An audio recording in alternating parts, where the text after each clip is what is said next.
Well, of course, one of the other big issues facing lots of Scots at the moment is the real hardship, really, as we see every day food prices, energy costs consume more and more of our household incomes.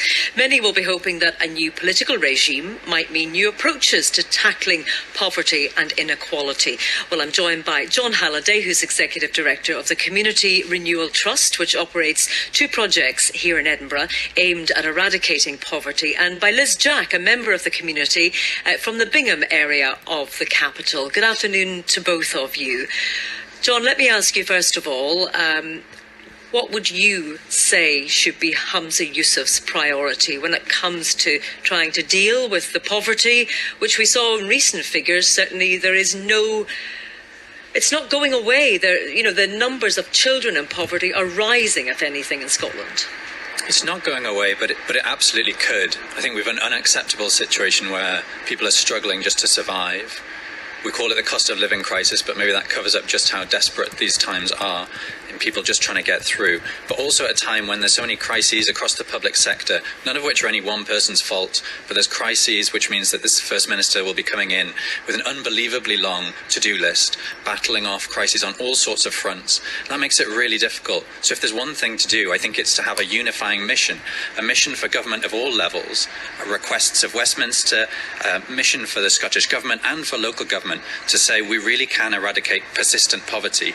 This could be what brings people together around a cause that I think across Scotland people all over want to see happen, because this is a problem that affects every corner of Scotland. Liz, you're one of the people that the charity has been helping. What are things like for you?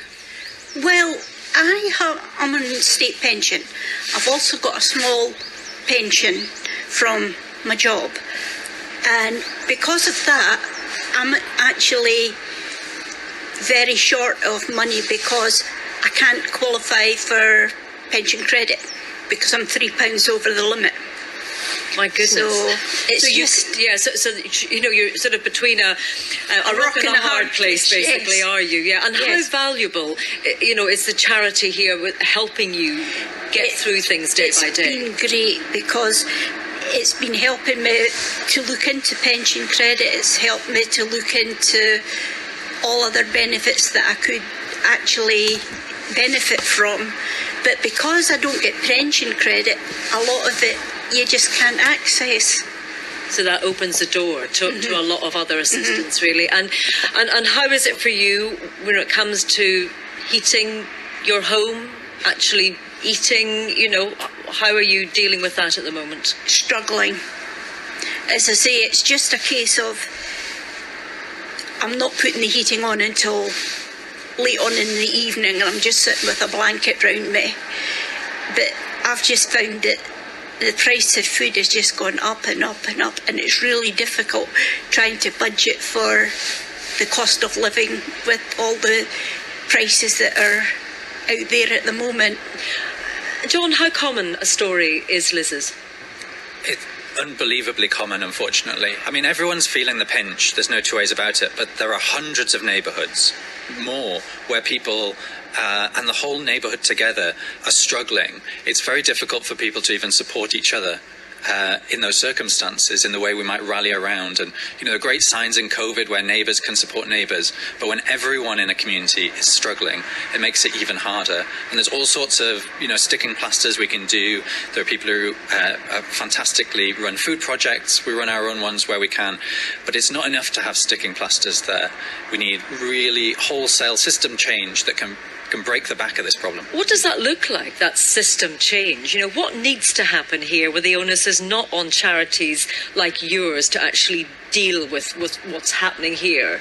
Yeah, it's fair to say, I think charities like ours, we want to put ourselves out of business. We want to make it so people and communities can sustainably get through on their own. So I think we're trying to rethink what it would mean to lift whole neighbourhoods out of poverty, and what it means to support people in a way that's not patronising or paternalistic, not trying to fix their problems, but really find their potential, find it so they can support themselves and their own family members. I think at the very, very least, we need a clear signal that this is not just our priority, but the number one priority in the country. We need programmes that put hundreds of millions of pounds into these, say the 100 or the 10% most deprived neighbourhoods that really pile on in ways that are proven to work. And there's plenty of things that are proven to make a difference. And to look at what, very briefly, I mean, big things, is it like education, like more jobs in areas like that? It's about all of those things, about changing the way our labour market works to make it so people can be advantaged and make it so there's a fairness there. But it's so broad. The bit that's often missing is the bits that hold these systems together, that brings together education and, for instance, the labour market, that brings together who's providing benefits advice or advice about Liz's pension credit with people who are delivering community-based support. It's that glue that knits it together that we think is the bit that's not there at the moment. And actually the third sector, particularly small neighbourhood-based delivery, is really struggling just to survive. It shouldn't be surviving. It should be a huge investment.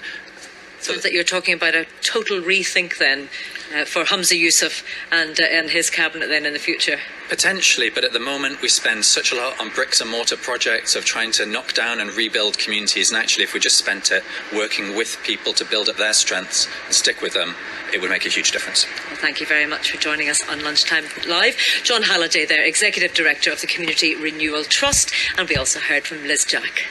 Now to France and